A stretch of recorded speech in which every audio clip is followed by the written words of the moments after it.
بەناوی خوای گەورە سڵاوتان لەبێت بەڕێزاندەکدان لەسەر پرۆژە یاسای بودجێی عێراق بۆ ساڵی 2021 بۆ هەفتەی داهاتوو دواخرە تاکو ئێستاش پشکی هەرێم لەناو پرۆژە یاساکە یەکلا نەکراوەتەوە و تەبێژ حکوومەتی هەرێمیش باز لەوە دەکات کە ومێدیان هەیە بگەن بە ڕێکەوتن و گفتوگۆکانیش لە کەشێکی ئیجابیدا بەڕێوە دەچن. لە بەرنامەی ئەمڕۆ قسە لەسەرەوە دەکەین هۆکاری یەکلانەکردنەوەی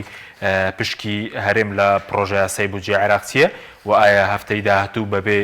کورت ئەگەر هەرێم و بەغداد نەگەن بەڕێکەوتن دەنگ لەسەر پرۆژە یاساکە دەدرێت و هەرێمی کوردستانی چ کارتێکی بەرامبەر بە بەغداد ماوە لەگەڵمان بن تاوتوی ئەم پرسان دەکەین.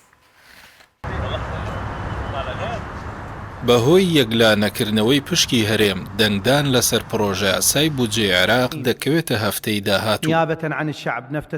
ناکۆچیەکان لەسەر پشکی هەرێم لە پرۆژە یاسای بودجێی عێراق بەردەوامن. وتەبێژی حکوومەتی هەرێمیش دەڵێت ومێدیان هەیە بگەنە ڕێکەوتن. جوتیار عادل وتەبێژی حکوومەتی هەرێم لە کۆنگرێکی ڕۆژنامەوانیدا ڕایگەیاند گفتوگۆکان لە کەشێکی ئیجابیدان و ئومێدیان هەیە بگەنە ڕێکەوتن. سەبارەت بە کاتی سەردانیکردنەوەی وەفدی هەرێم بۆ بەغدا وتەبێژی حکوومەت وتی هەر کاتێک پێویست بکات وەفدەکە سەردانی بەغدا دەکاتەوە.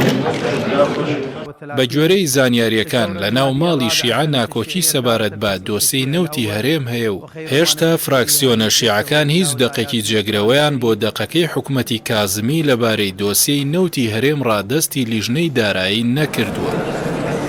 بەشێک لە لایەنە شیعەکان داوا دەکەن هەموو دۆسەی نەوتی هەرێم ڕادەست بکرێت و بەشێکیشیان لەگەڵ بژاردەی حکوومەتەکەی موستەفا کازمین بۆ تەسلیمکردنی 250,000 بەرمیل نەوتی ڕۆژانە. لای خۆشیەوە کۆمپانیای بە بازارکردنی نەوتی عێراق سۆمۆ لە ڕاگەاندراوێکدا بڵاوی کردەوە دوای ڕێکەوتنی حکوومەتی عێراق لەگەڵ هەرێم ئامادەن ئیدارەی مەلەفی نەوتی هەرێم بکەن. کۆمپانیای سۆمۆ ڕوونیشی کردووەتەوە ئیدارەدانی نەوت لە سەرجەم ناوچەکانی عێراقدا لە دەسەڵاتەکانی حکوومەتی فیدراڵیە. ڕوونکردنەوەکەی کۆمپانیای سۆمۆ لە کاتێکدا بەرپرسانی حکوومەتی هەرێم دەڵێن تەسلیمکردنی هەموو مەلەفی نەوت نادەستوریە و قبوڵی ناکەن. لە دوای فرۆشتنی نەوت بە سربەخۆ لەلایەن حکوومەتی هەرێم پەیوەندیەکانی هەرێم و بەغدا ئاڵۆز بوو تا ئێستا نەتوانراوە لەسەر دۆسیەکە ڕێک بکەون. لەسەر ئاستی ناوخۆش بە وتەی پەرلەمانتاران بەهۆی گەندەڵی لە ئیدارەدانی دۆسەی نەوت حکوومەتی هەرێم لە سەدا 30 داهاتی نەوتی بۆ دەمێنێتەوە و لە سەدا 70 بۆ کۆمپانیاکان دەڕوات.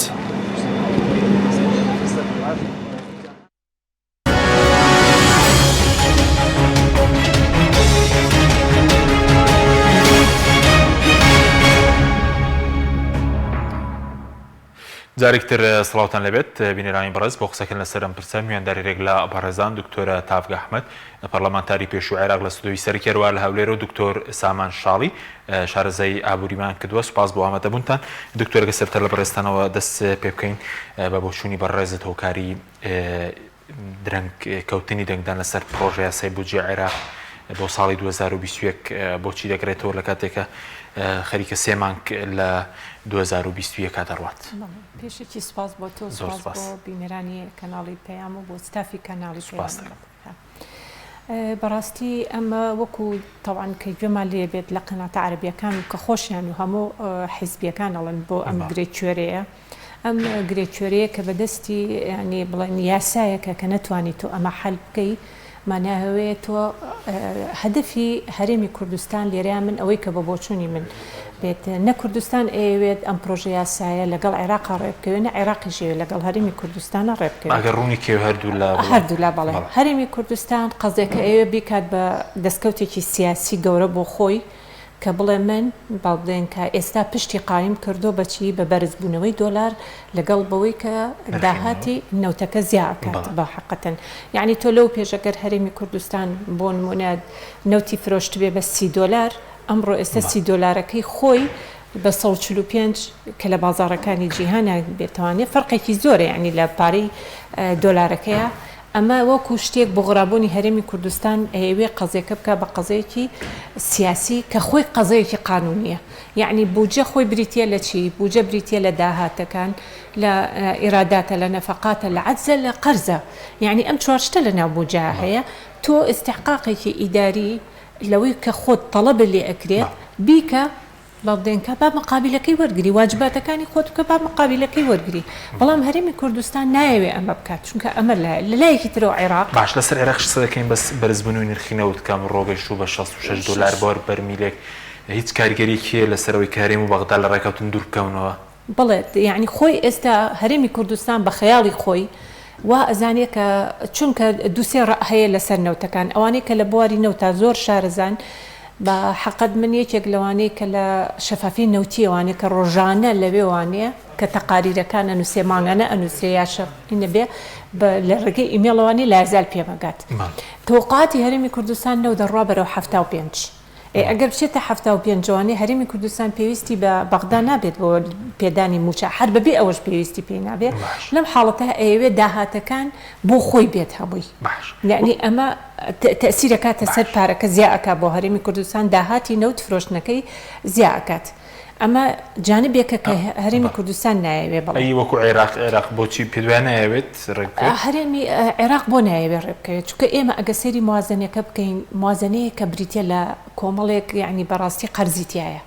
کۆمەڵێک یعنی بڵێن کورتێنانێکی گەورەیتیایە هیچ جۆرە حقوقێکی خەڵکێکی زۆر شەهید بوو هاتە سەر جادە داوای دامەزران نەکە هیچ دامەزرانێک لە غێری تۆبیەکان زیاتر کە ئەمە کە ئەڵێ پزیشکان یاخود بۆ نمونە بڵێن هەموو جۆرەکە لە پزیشکی گشتیڵی لە دەرمانسازڵێت یاخود لە ممەریزەواڵێتوانی یاخود لە سەیدەلانیڵێت و ئەمە لە هیچ وڵاتێکە ناکرێتە بابی تەعینبوونەوە ئەنێ حسابیان بۆ ناکرێت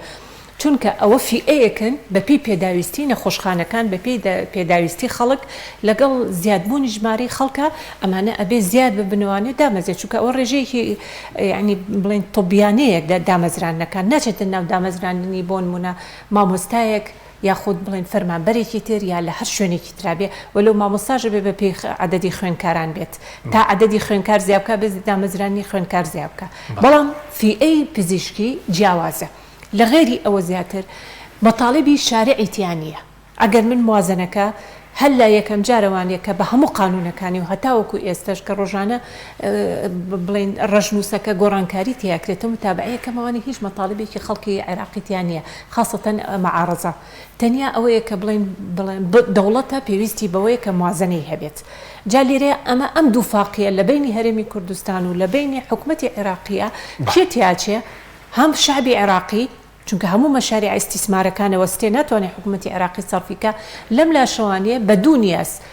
نیازێکی ئەوەیە کە حکوومەتی هەرێمەڵێ بەپی داهات یعنی نەبووە ئەم موشەیە زۆر عیبە بۆ حکوومەتی هەرێمی کوردستان کە بەکاری هێنێت ئەڵێ من موچەی هەرێمی کوردستان بەپی داهاتێم یعنی چی کاتە تۆ حکوومەتنی بڕۆ خۆ ماڵەوانە دانیشە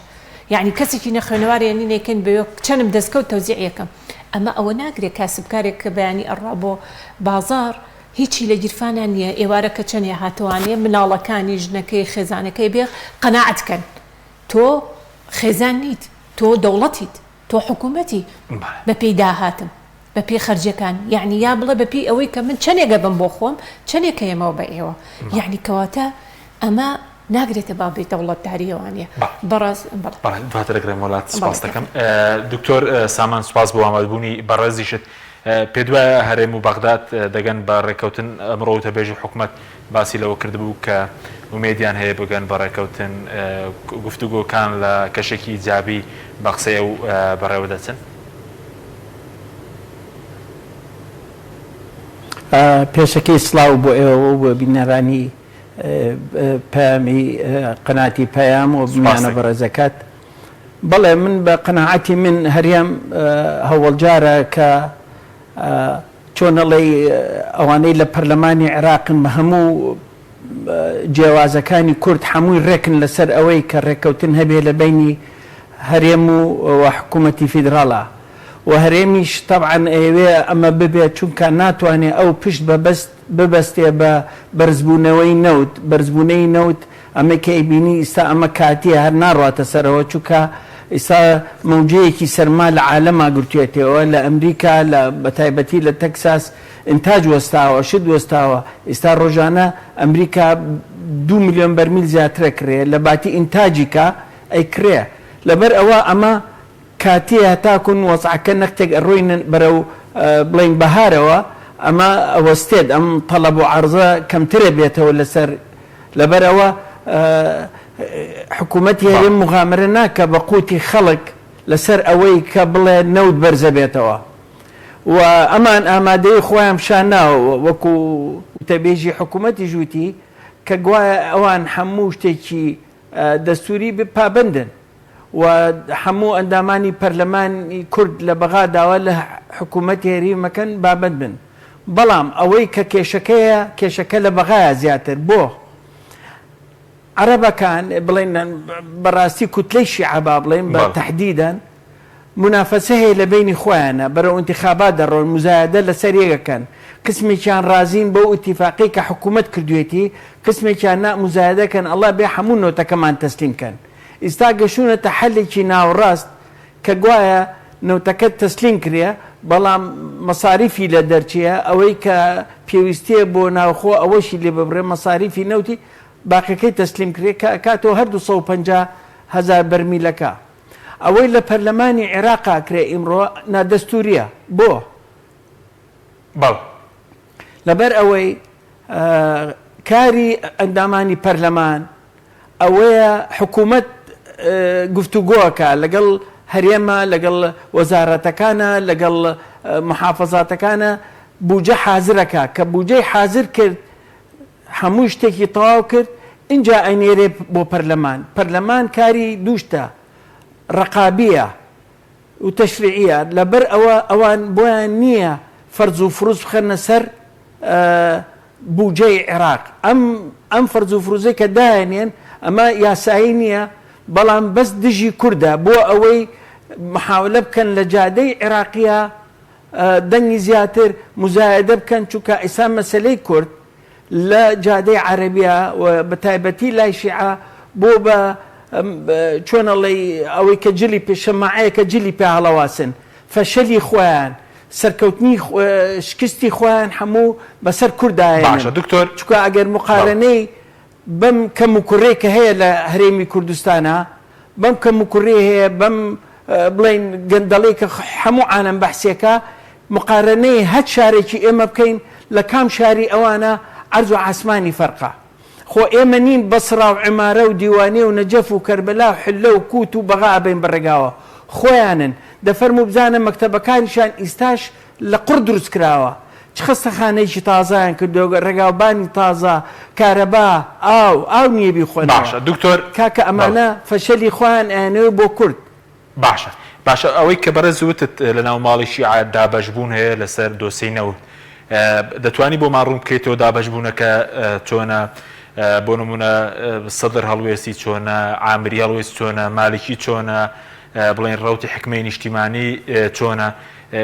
دەتوانی بۆ ماڕوون بکەیتەوە والله تقریبا بەگشتی با پێ بڵێن جەماعەتی حەکیم جاران لە هەمیان تونگتر بوون یەکێک بوون لەوانە جەماعەتی مالکی طبعا ئەمانە سەدریش لەگەڵیانە یعنی بەڵام قسمێکیان ئیستا هاتوونەتە سەر ئەوەی کە دوای ئەوەی زانیان هەرێم بە ئیمکانێتی خۆی توانیوێتی 2 معاش بە ئەم مانگەش بیا 3 معاشە یعنی کەواتە بە داهاتی ناوخۆ بە زیادبوونی باج لەسەر خەڵک نەتیجەکەی زیابووە داهات زیابووە توانیوێتی موچە بات حکوومەتی عێراق خەت لەوە ئەترسێت و شیعەکانیش بیرەکەنەوە باشە ئەگەر حکوومەتی عێراق ڕێ نەکەوتین لەگەڵ ئەمانە ئەمان بودجێ خۆیان دائەنێن وەکو حکوومەت خۆیەڵە لەسەر ئەساسی داهات و موچەش ئەیەن بە خەڵک لەسەر داهات ئەم مانگە مەسەل لە باتی 21 ئەوواڵێن سەی حەڤیان لێ بڕێ یعنی داهاتەکە زیاتر بۆ بۆەوەی بەهای نەوتەوەکە ئەزانین اینجا ئەمانە ئەبێ بەغا بیر کاتەوە باشە ئەگەر ئێمە پارایان نینە شتیان نینێ ئەی چ شتێکمان بەسەریانەوە بێت یعنی دەوری کورد لە عێراق چی ئەبێت ئەمە هەنگاوێکە ئەبێ هەموو لایەک بیری لێ بکاتەوە ئایا ئێمە شەریکین یان مشارەکەین لە حکومە ئەگەر مشارەکەین ئەوە جایە بەڵام ئەگەر شەریکین شەراکەتی جوان نابێت بەڵێ سپاس دەکەم کاک تۆر دەگرم بۆ لای بەڕێز دکتۆرە سەبارەت بەوەی کە وەکو چۆن لەناو ماڵی شیعە بڵێن ناکۆکی هەیە لەسەر ئەوەی کە نەوت هێرێم وەکو دکتۆر باسیکردن دێکیان دەڵێن دەبێت تاوی نەوتەکان دێکیان دەڵێن 250,000 بەرمیل لە هەرێمی کوردستانش بۆ چوونی جیاواز هەیە لە نێوان پارتی ویکێتی و بەتایبەتی لایەنە پێکهێنەرەکانی حکوومەت جگە لە ئۆپۆزیسیۆنیش ئەوە چی بەڕێز وڵی پێشوی وەڵامی پرسیارەکەت بەمەوانێ سڵاو بۆ کاک دکتۆر بەڕاستی با بڵێن کات ئیشی پەرلەمان ئەوە نییە کە بتووە یعنی پەرلەمان دەسەڵاتێکی تەواوەتی هەیە پەرلەمانی عێراق پەرلەمانەکەی هەرێمی کوردستان نییە کە بەدەستی ئەحزابە سیاسیەکان و حکوومەت فەرزیاتی قانون بکا بەسەر ئەندام پەرلەمانەکانەوانەیە پەرلەمانی عێراق پەرلەمانیەکە خۆ چۆنێ بێ یاساکە بە بەرژەوەندی خەڵکە دایڕێژیت باش بەس لە دەسەڵاتی پەرلەمانە و گۆڕانکارانی کە دەکەسە بوونە تەنیا لە دەسەڵات کۆی گشتی بوجە لە 164 تریلیۆنەوە کەمی کردوێتەوە 130 تریلیۆن کەمی کردوێتەوە کورتێنانی لە 7 تریلیۆنەوە هێناوە بۆ 25 تریلیۆن ئەمە لە دەسەڵاتی پەرلەمانە ئەمە لە دەسەڵاتی کورتکردن بەڵێت پەرلەمان ئەتوانێت ئەوانەی کە حکوومەت خەرجیەکانی حکوومەت کەم کاتەوە بۆچی چونکاتەوە تحقیق و مراقبەی تیا کردووە یعنی نمونەیەک بۆ نمونە مثلا 90 ملیارد دینار دانراوە بۆ پاکردنەوەی سەرۆکایەتێکی ڕێاسی جەمهوری لای بردووە ئێلەمانێ بۆی هەیە یعنی تۆکەی ڕقاباکەیتوانێ خۆتۆ چێکی هەموو بەغا بۆ 90 ملیاری بەسە بۆ پاکردنەوە نەک تەنیا ڕێاسەیەکی جەمهوریە یعنی کە لە هاتووە ڕقابیەن خاڵەکانی لە بەرژەوەندی خەڵکا کەم کردوتەوانێ یعنی تۆ ئەتوانێت ئللا پەرلەمان تەنیا یەک دەسەڵاتی نییە زیادەکردن زیادەی بوجەکە بکات کەمکردنەوە بۆت هەیە مناقەلە هەیە لە بابێکەوە بیبێ بۆ بابێکی تریش بۆت هەیە بەڵام بۆت نییە لەو داهاتە لە داهاتەکە زیاکەی چونکە داهات لە لای حکوومەتە ئێمە هاتووە لەمەی پەرلەمانە کەمی کردوتەوانێ مەبەستیشم لە پەرلەمانتارەکان و یا ئەم وەفدەیشی کە ئەڕۆن وەسیلەیەکن بەسەراحەت لە بەغایە وەسیلەیەکن بۆ ئەوەی کەوە بتوانن یاساکە ئەوەی کە هەرێمی کوردستان ئێ بیگەێنە ناو لە یاساکە تەسبیتیکەن نەک لەوەی بەڵام لە عینەن کاتە ئەم وەسائلەش بۆ دوو هەدەف بەکارێنن هەم چ وەفدەکە هەم چ پەرلەمانتارەکان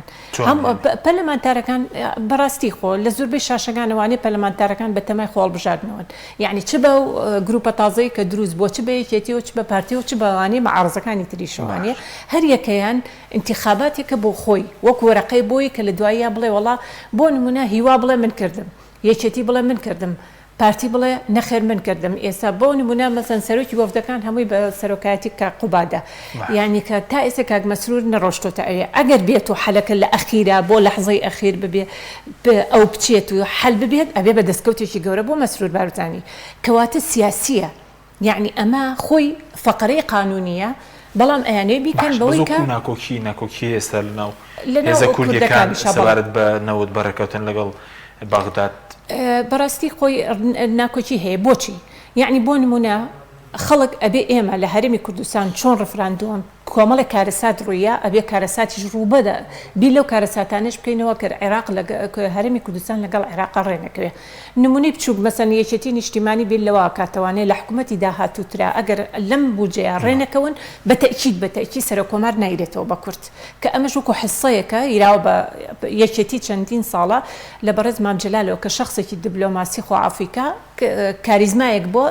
بۆ ئەو بۆ بەڵام ئیتر لە دوای ئەووانێ بۆ کێوچێ بۆ ئەمەیان بۆ بەوە یعنی ئەمە یەکێکە لەو خەتواتانەی کە عەرەبی شیعە بیری لێ ئەکاتەوە تۆڕنای ڕێکەی لەگەڵ منە لەسەر داهاتی نەوت و گومرگ و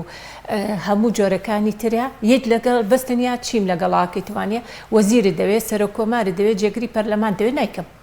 یعنی بەتەئکید بەرەو ئەم ئەڕات بەرەو ئەم بۆچوونە ئەڕوا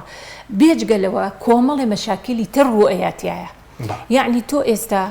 هەموو ئەوەفدانی کە ئەڕۆن بەدەر لە بوجەکە کۆمەڵی خاڵی گرنگی علاقە سیاسیمان هەیە بزانام کامیان باسی مادی سەوچلەکەن باسی ناوچەدا بێنراوەکانەکەن ئەچن دوای بوجەکە وەکیل وەزیرەکە حسەی منە خۆچووکە ئەم عادەتە هەیە لە بەغا ئەگەر وەزیرەکە شیعە بێ وەکیلەکانی بێ یەکێکیان سونی یەکێکیان کورد بێ و پێچەوانەکەشی ئەگەر وەزیرەکە کورد بوو هەردوو وەکیلەکەیکیان سونەیەکیان شیعەیە یان نەچن بۆ ئیستیحقاقانە داواکەن یعنی کەواتە تۆ با بڵێن کە وازت لە قەزەی گەل هێناوە هاتوویت بۆ قەزەیەکی ترە ڕۆی بەڵام دەڵێن کێشەکە بۆ نمونە سیاسیە لەگەڵ بەغداد ناوەکو دارایی ینی ئەوە بەغدایانێ بیکەن بە سیاسی کاک حکمت کێشەکە سیاسی نییە کێشەکە دەقیقی قانونیە تۆ واجبە لەسرە چی بکەیت واجبە لەسرە ئەو نەوتە بەپی دەستوری عێراقی کاڵێن نەوتی عێراق بۆ هەموو عێراقیە یعنی نەک ئەوەی کە من بێ حکوومەتێرم دەڵێ سێم هیزبیانەکەمان نێشتۆ هەموو ئیتیزامێکی دەستوریمان جێبەجێ کردووە ئەوان باس لەوە دەکەن ئەزانی چۆنە یعنی حکوومەتی هەرێمی کوردستان ئەوێ بەو دقەیە خۆی کازمی کە فڕەیە تۆپەکەی فڕەیە ساحەی پەرلەمانەوە لە کۆڵ خۆی کردوانێ و حکوومەتی عێراقیش هیچ سقەیەکی بە هەرێمی کوردستان نییە چونکە ئەگەر موازنەکانی مەسەلەن 2010 و 7 و 16 و 15 سیرکەینەوانەیە هەمووی تیا بە 250,000 بەرمیل و استحقاقی خۆ وەرگرێ بەڵام یەک بەرمیلیشی نەناردووە هەرێمی کوردستان نەیناردووە لە ساحەفەکە کرا بە لە سا 12.67 نەیناردووە یعنی ئیلتیزامی نەکردووە لەبەرەوە بە هەمان دقی قانونی لە کازمی لە ناو موازنەکە دایبەزان بەڵام ئەمڕۆ ئەوەی کە لە ئێستا لە پەرلەمانە هەیە جیاوازە جا مەبەسم لە جوابانەی وەڵامی پرسیارەکەشت بۆ ئەوەی کە شیعە ئایا سەدر بێ یاخود جەماعەتی مالیکی بێت یاخود عامری بێت یا هادی عامری بێ ئەمانە لە ئیعلامە یەکن لەگەڵ کووردا یەکن بەڵام کە یەتە سەر ئەرزێکی واقعی حیزبیەکە و دەسەڵاتی و انتخاباتی لە پێشۆیە نایەوێ خۆی بدۆڕێنێ بۆ تۆ یعنی بە تۆڵێڵە بیکەن بەڵام پەرلەمانتارەکانی ناکەن چونکە وەرەقەی انتخابات بۆ تەرەفین موازنەیە سپاس دەکەم کاک دکتۆر سەبارەت بە مەسەلەی نەوت پێدوایە نەوت بووە بە کێشە چ لەسەر ئاستی بڵین ئەوە جگە لەگەڵ عێراق کاڵۆزی دروست بووە لەسەر ئاستی هەرێمیش هەنێگەر لەگەڵ بەغداش نەگەن بەڕێکەوتن چاکسازیێکی ئەوتۆکراوە لە کەرتینەوت کە بتوانرێت بڵین پێداویستەکان لە موچە و لە خزمەتگوزاری و لە پرۆژەی و بەرهێنان دابین وەکرێت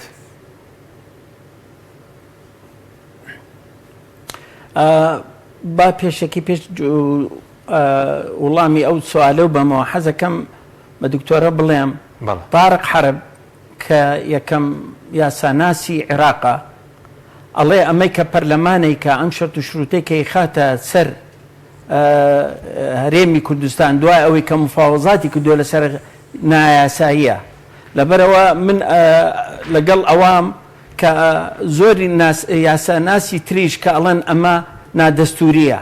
بەڵێ ڕقابیە منیش وتم دەوری ڕقابیە بەڵێ توانێت مناقلە بکە بەڵێ توانێشت بێنێتە خوارەوە بەڵام ناتوانێت فەرز کا چووکە حکوومەت جهەی تەنفیزیە ئەوە توانێت یاسای بۆ دروستکە بڵێ بەڵام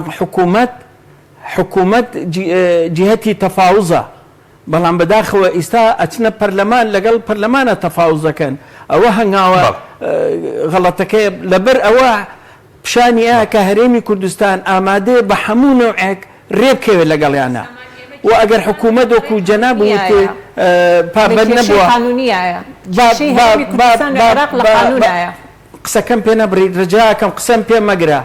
قسەکەم پێ مەبڕە قسەم پێ نەبڕیت قوربان ئەگەر زەحمەت نەبێ ئەگەر زەحمەت نەبێ ئەوەی کە من ئەڵێم بەحسی ئەوەکەم ئەگەر هاتوو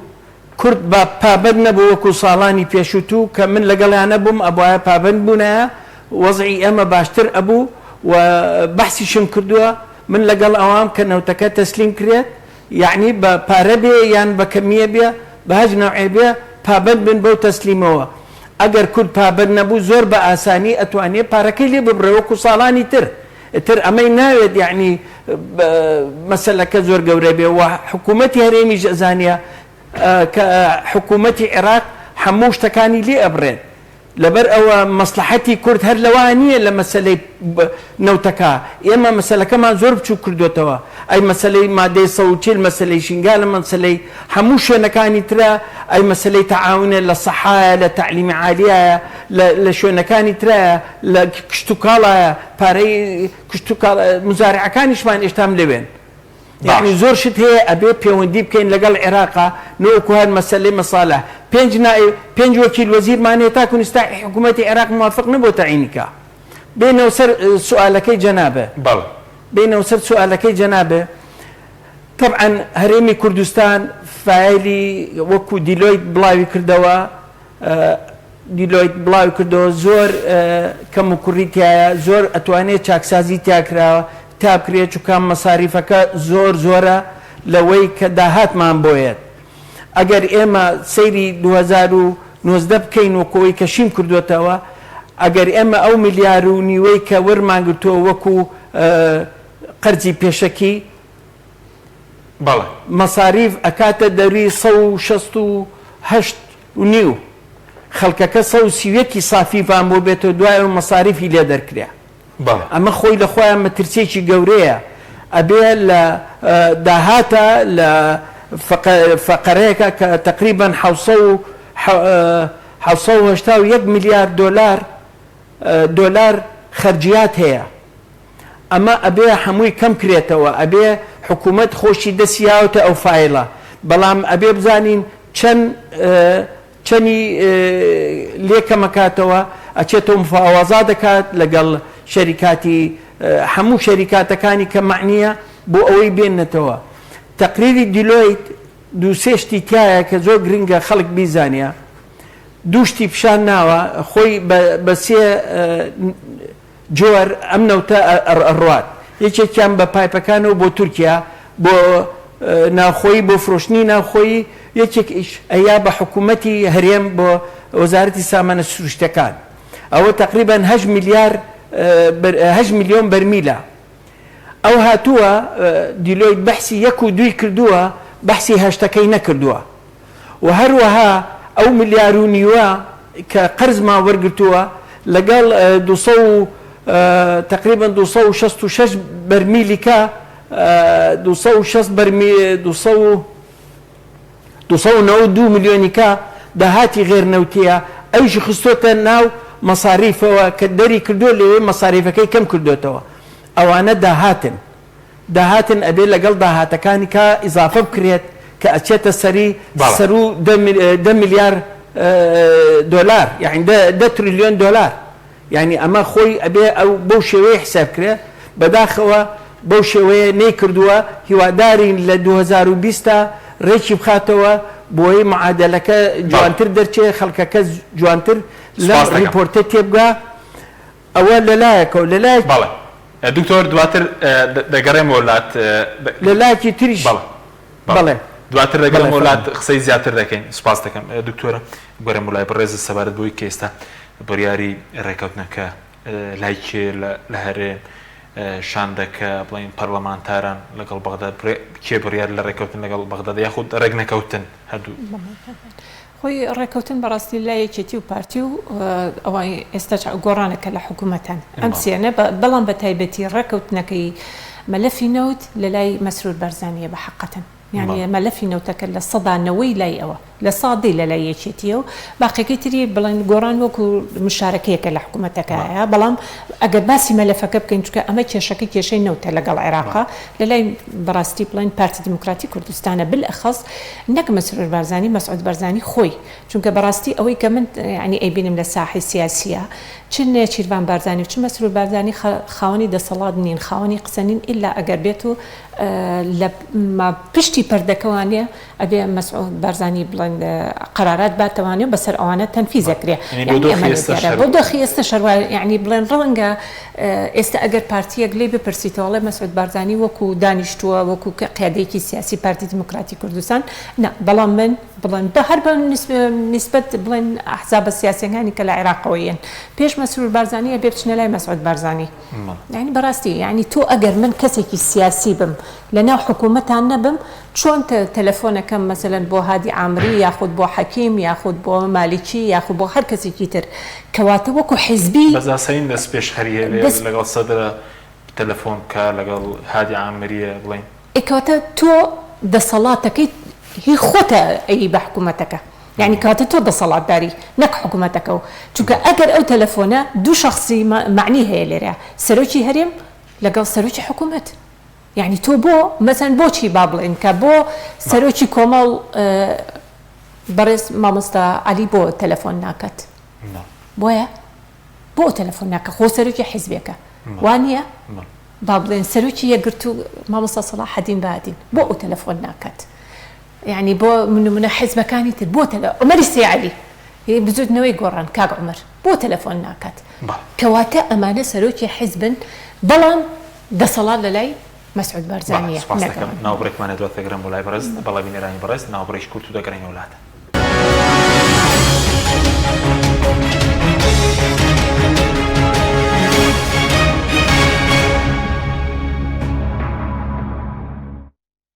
تبینێرانی بڕست دکتۆرە پێ دوایە ببێ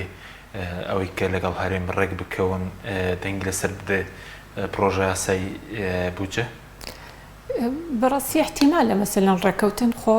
لەوانەیە ڕێکەون لەوانەشە ڕێک نەکەونەوانێ بەڵام عێراق دەوڵەتە ئەبێ ئەو موازنەیە هەر بڕوا چونکە تۆ ئەمە بودجەی وڵاتێکە تۆ 2020 ژنێت بۆ لە بەرەوە 21 بە حتمەن ئەبێ موازنەکە بڕوات خۆی من تەوەقعکەم بڵێن بڕوات کورد بەڵام پابەند نەبێ پێوەی کورد پشت بچی ببەستێتەوە بە بەرزبوونەوەی دۆلارە بەستێتەوە دیسانەوانیە بڵێن نەهامەت بۆ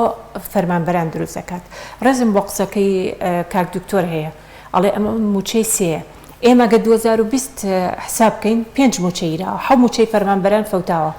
ئەمە مای 1 و 2 بە حساب کە لە سا 21 گەبڕێ باشە دۆلار تۆ لە کاتێکا قەرار داوە دۆلار بە چەند بووە ئێستا دۆلار بۆ بە 66 بۆچی لە سا 21 بەڵێ عفو نەوتەکە بڵێن هەر دۆلارەکەش حساب بکەین دۆلار تۆ کە بە دۆلار نەوتت فرۆشتووە دۆلار بە 121 بووە لە 121 ێستا بۆ بە 145 تۆ بە 145 و بە 146 یعنی تۆ سێری دۆلارەکەکە سێری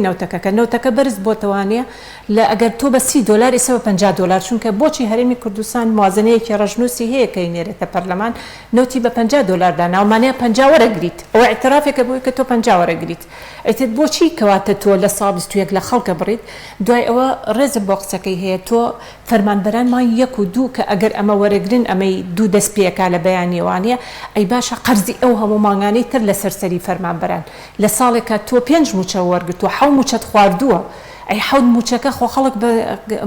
فەرمانبەر هەر بە موچەکەی خۆی هەیە بە چێژی ئێستا ئەو موچەی کە وەری ئەگرێ قەرزی کۆنی پێ ئەیاتوانێ بۆی کەین بە منەتەوە نازانم لە کوردستانە ئەم منەتە چێ بەسەر فەرمانبەریاییکردنەوەی واجبی فەرمانبەرەوەی کە دەوام کا بەڵام واجبی حکوومەتەوەیە کە موچەکەی باتێ لە کاتی خۆیە کە ئەم دیعایات و ئەم هینە یاداشتە و ئەم پاداشتەکە بە خەڵکی فرۆشتنەوانێ هیچ پێهین نییە ئەگەر ناوی خۆت حکوومەتە مەفروزە موچە بیت پێویست ناکات بیکەی بە منەت بەسەر خەڵکێک و فەرمانبەران و مامۆستایانوانێ یعنی بەڕاستی حکوومەتی هەرێمی کوردستان یعنی نایەوێت لەگەڵ عێراقا ڕێبکەوێت چونکە مەلەفی نەوتەکەی بە گەندەڵی هاتووە شاباشێکی لە پێشا وەرگرتووە ئەوە ناتوانێت باتەوە بۆ بە قەرز ئەو قەرزە ناتوانێت باتەوانێ مەهماکانت نەوت بچێتە 75 هەرێمی کوردستان هەر بە هەمان ڕێتمە ڕاتەوانێت چونکە تۆ قەرز زیاد کردووە قەرز زیاکە لەسەرێ بۆری نەوتی خۆتە یاوتە بە وڵاتێکی تر مەسلحەتی دەوڵەتەکانیش لە هەرێمی کوردستانە مەسلحەتی تورکیا ئەوەیە کە لەگەڵ عێراقا هەرێمی کوردستان ڕێ نەکەوێت لەبەرەوەی کە نەوتەکە بۆ خۆیەتی نەوتە بات بۆریەکان پارەت لێسەنێ شەریکاتەکان نیوەی ڕاستی وەرە شەریکاتەکان سیر کەمزان هی چێ هی بنەماڵەکان و هینی با بدەین کە هەمووشیان مشارەکەیەکی دەولی لەگەڵ تورکیا لەگەڵیان هەیە کەواتە یعنی هەرێم ڕێبکەوێ زەرەرمەندە ڕێژ نەکەوێ زەرەرمەندە سیاسیەن زەرەرێکی زۆر گەورە ئەکا بزدەق دۆ ڕێفراندۆمەکە ئەگەر لەگەڵ ئەگەر ڕێنەکەوێ لەگەڵ عێراقا بە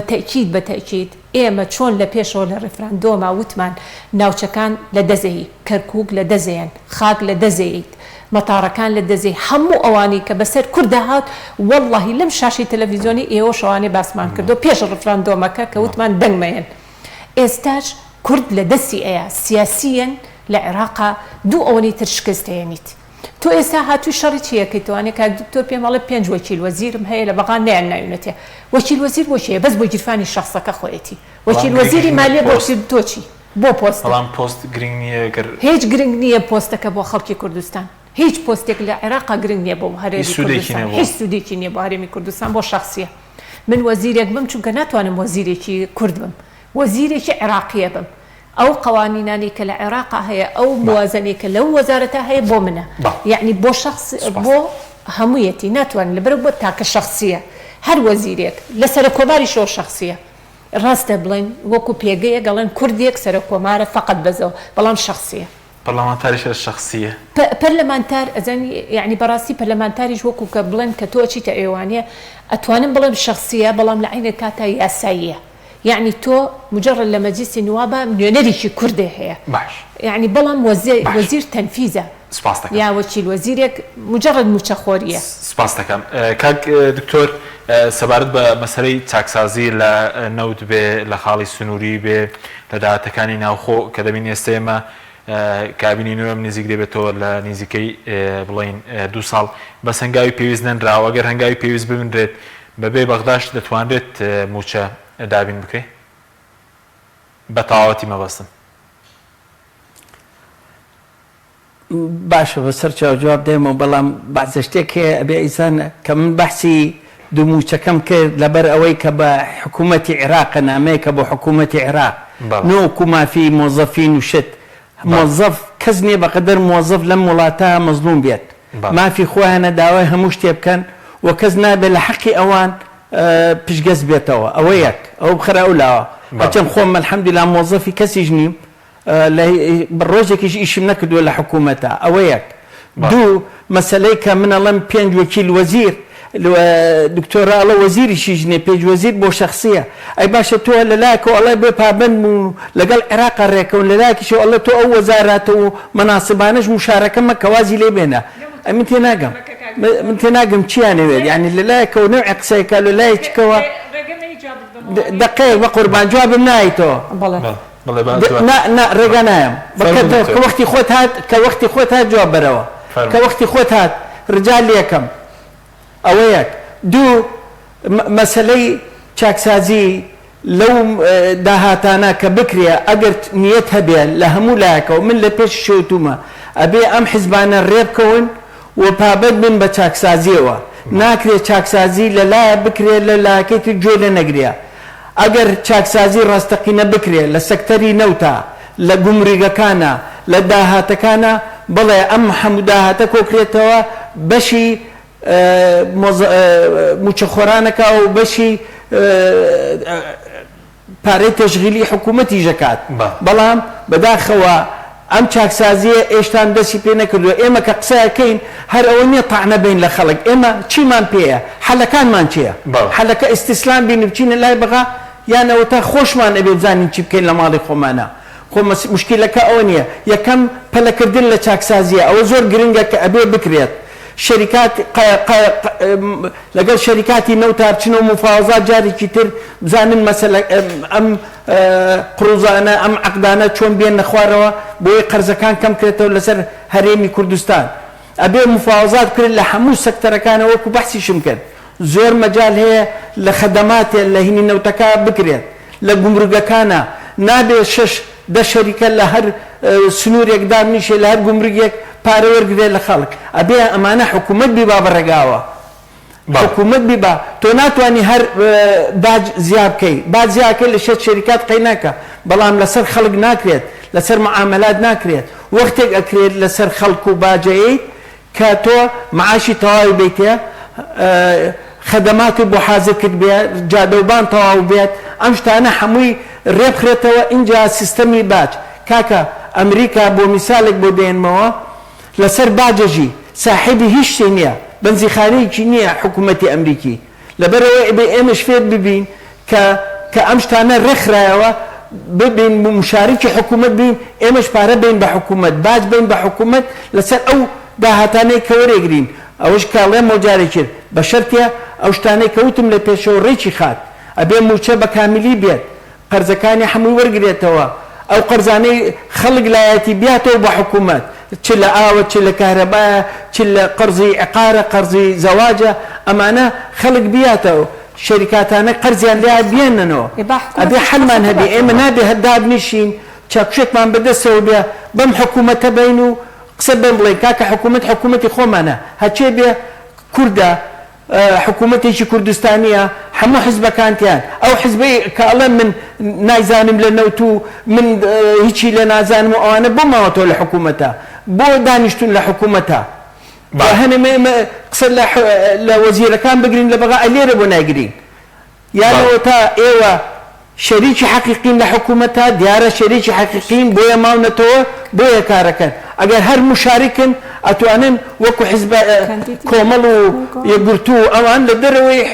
حکوومەتە کارکەن بەڵام دیارە هەمان بەشێکن لە حکوومەتەکە هەموو شتێک ئەزانن و بە اتفاقی هەمویان ڕێکەوتون لەسەری باشە بەس وتە دەبێت چاکسازی بکرێ و پشت بە باج ببەسین لە ئەمریکا بەس تەناباچێ بڵێن نەوتیش نییە و بوارەکانی تریش نییە خۆشت لە ئەمریکا ژیاوی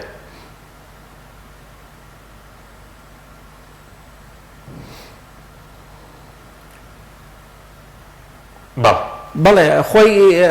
وەکووتم باج ڕێخستنەوەی باج قوربان وەختێکە بێت کە سیستەمێکت هەبێت کە ئەم شتانەی کە پێشە وتم ڕێکخرابێت ئەمریکا و لە ئەوروپا و لە هەموو وڵاتانی فەرەنسایە ئەوروپا هەموویەتی هەموو باجێن یعنی سەیری ئوردنکە ئوردن هیچی نییە بەڵام باجی هەیە ئیژەکە و استثماریژەکە و ئیمکانیاتیشی هەیە کە ئیمکانیاتی هەرێم نییە بەڵام هەرێم کەوتە قەرزێکی گەورەوە ئەو قەرزە چۆن بتوانێت کەمی کاتەوە ئەوەی تەقریری دیلۆیت پیشانیەیەات بەداخەوە 4 سەکتەر هەیە کە لە تەقریر دیلۆیتە کەناڵێ مەسەڵا قەرزمان وەرگتۆ لەمانە ئێ باشە قەرزەکە چەند قەرزارین فائیدەکەی چەنە مودەکەی چەنە قەرزمان پارەمان وەرگتۆ لە کریار چەنە قەرزەکەی چەنە پارەکەی چەنە ئەمە لە بوجە ئەبێ هەمووی کە بوجەی بەتەمان بوجێ بەرن بۆ پەرلەمانی کوردستان ئەمانە ئەبێ هەموو دیاری کرێتەوە شیکرێتەوە بۆ ئەوی متمانەیە پیا بێ لە بینی خەڵکو و ئەم حکوومەتە سوپاس دەکەم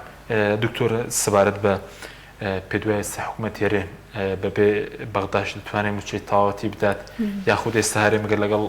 کارتی فشاری هەیە بۆی کە فشار بکە و ڕێپارەکە بنێرن ئەگەر لێبڕین هەبێ وەکو ساڵان ڕابردوو بڵێن ئەگەر نەوتەگەشتە سینەکە لێبڕینە کارەبێ والله ێزانی چۆنە مەسەلەن تۆ بڵێن حکوومەت یاریمی کوردستان بۆ داهاتانی کە بازەکرێت لە گومرگەکان ئەو لەوەی کە نەوتێک توانێت پێویستی بە بەغان توانێت موچەی کامل بات ڕزمێ بۆ کاکتۆر باسی باجەکات ئێمە بڵێن منیش لەگەڵ باجان بەڵام بە مەرجە کاتی تۆ استحقاقی خەڵک خۆی بیت یعنی تۆ لە 2014 وەرە سیر کە کولی مامۆستایەک ئەگەر کولی فەرمانبەرێک مامۆستایە کەسێک 32 معاش 34 معاشی فەوتاوە تۆ باسی باجی چیەکەی توانێ تۆ جار استحقاقی خۆی بە باجەکەی لێبسەنەرەوە وعد هەرێمی کوردستان لەسەر دەستی منال حکوومەتی هەرێمی کوردستان هەموو ئەو معاشانە بە هەچی مۆزەفین هەیە هەچی قەرز هەیە بیاتەوە بە مۆزەفین واللهی هەچی مۆزەف هەیە لە هەرێمی کوردستانە با بڵێن کە پابەند دەبێ بەوەی کە چه زەریبەی ئاو بێ چ کارەبا بێ چ زەواج بێ چ خانوو بێ چه عقار بێ وعد لە بری زمانی هەموو ئەم میلەتی کوردە باجەکان بینەوە بە حکوومەتی هەرێمی کوردستان بەڵام بە مقابلەکەی تۆ 34 معاشی منە خواردووە تۆ جاری 34ەکە 16 بەرەوە شانزەی بەرەوە بە خەڵک تا باجەکە و باتێ یعنی تۆ حکوومەتێکی باج باسی ئەمریکا و کوردستان کفرە ئەو کفرێکی ئیلاهیە یعنی لە ئەمریکایە موچە نییە ینی بڵێن هەر کەسە کارتێکی خۆیە چەند سەعاتی ئیژەکەی دەچێتە سەر پارەکەتوانە بە باجەکان هەموو شتێ باجی صحی هەیە تەمینی صحی هەیە حتا تەمینی ڕێگاوبان هەیە تەمینی سکیوریتی هەموو ئەمانە هەیە بەڵام بە مقابل چییە بە مقابل ئەوەی کە من هیلاگە بم ئەم منێ پارەمێنێت تۆ پارەژە بڕی داوای ئەوژەکەی کە باج لەسەر خەڵکدانێن ئەمە لە لایەکی تری شەوانەیە ئەفوکاک حەکیمگیان بەنسبەت بڵێن بۆ نمونە و شارزێباری کە وەزیری دارایی بوو لە بەغایە نێتوانی موچە بنێرێ کە ئەڵەم شخصیە بڵێ شخصیە بەس بۆ شخصەکە خۆیەتی چکە تەوقعی بەدەست نەبوو نەدەتوانی بڵێن ئەم ئاوە بنێری بۆ هەرێمی کوردستان ناتوانیت بە دوایە فواد حسین کە بوو بە وەزیری دارایی سەر بە لیستی پارتی هەر نەیتوانی بینێرێ ناتوانێت بینێرێت ئاخر پارەکە هاو بە اتفاقات بوو بە اتفاقاتی مەجلیسی وزەرا بوو نەک بە اتفاقی شخصەکە وەزیرەکە خۆی وەزیر ناتوانێت پارە بنێرێت ئەگەر تۆ پابندی واجبی خۆت نەبی هەرێم پابند نیە بە 250,000 کارت بە کوردی کارتی هەیە بەرامبەر بە عێراق هیچ کارتێکی نییە هەرێمی کوردستان بە حەقەتەن هیچ کارتێکی نییە بەرامبەر بە هەر کە بەڵام ڕجا ئەەکەم وەکو لێبڕینەکەش بڵێ فەرمان لێبڕینەکە ئەم لێبڕینە ئەمە غەدرێکە با بڵێن کە حکوومەتێکی فاشل بەستەنیا بە فەرمانبەری خۆیە وێرێ ماوەسمەوەی ئەگەر نەوتەکەش تەسلیم نەکەن وەکو پێشوو دەیە کە دەیانوت بەشی نەوتەکە دابڕدرێ لە عێراقەوە اینجا کات حەکیم خەتەر هەیە لەسەر هەرێمی کوردستان حکوومەتی عێراقی ئەگەر لەگەڵ هەرێمی کوردستانە ڕێ نەکەوێت احتیمالات هەیە لە ژێر سەیتەری ئەمریکایە سەیتەری نەوتەکە بکات ئێوە کاتە هەرێمی کوردستانەڵە چی ناتوانیت تۆ دەوڵەت نیت شەڕێکی خۆکوژیەکەیت سپاس دەکەم کاک دکتۆر بە بۆچوونی بەڕێزیشت هەرێم کارتی هەیە بەرامبەر بەغداد یاخود بەدیلی دیکە هەیە لە ڕێک نەکەوتن لەگەڵ بەغداش بە کورتی بێ سپاس دەکەم کاتمان نەماوە والله طبعا من لقل أوام كالريكوتن هبيد لقل بغاه يعني بهالشوني ببقن الريكوتن شكا الرجال لقل ريكوتنا مسلاي هر موشكني أو مسلاي دستوري كمان هي زور جرينجا لقل بغاه بقينا اتفاقك وأو كاتي كما وكاتي أخيري شاء هري بين ريب كوين ريكوتنا كاش أبي بلام تورينا كوي لسر أويكا خود تسليم كي تسليم كدن فرقك يعني تو حموشتك التسليم كريتو خوش هيج نبي تشكا بقربان إجا كان لسر لاوازي هريمي كردستان بيجي هريمي كردستان خطيك هيك أم قواري هريمي كردستان نمينيا بكري بس هريم بكري دو هريم خو إجا كان لسر أويا مثلا كهر أوني نوتكا نوي أهم هريم بخنا سر أجنو لسر قضي أبوري بلا من لقل أوام دائما استاجر لهم هو لقل حكومتي مركزة أجر ريب كوين هتاكو قواري خمان وضعي هريم ريب كويتوا موشكان ريب كويتوا قرزكاني كلاف موظفين كان حموي بدريتوا ومن لقل أوانام هموي الله من وقتي أم قسانك الله تنها كارتك من هي أويك بلقل حكومة الركورين وأمريكا سرويتي وفدي هريمي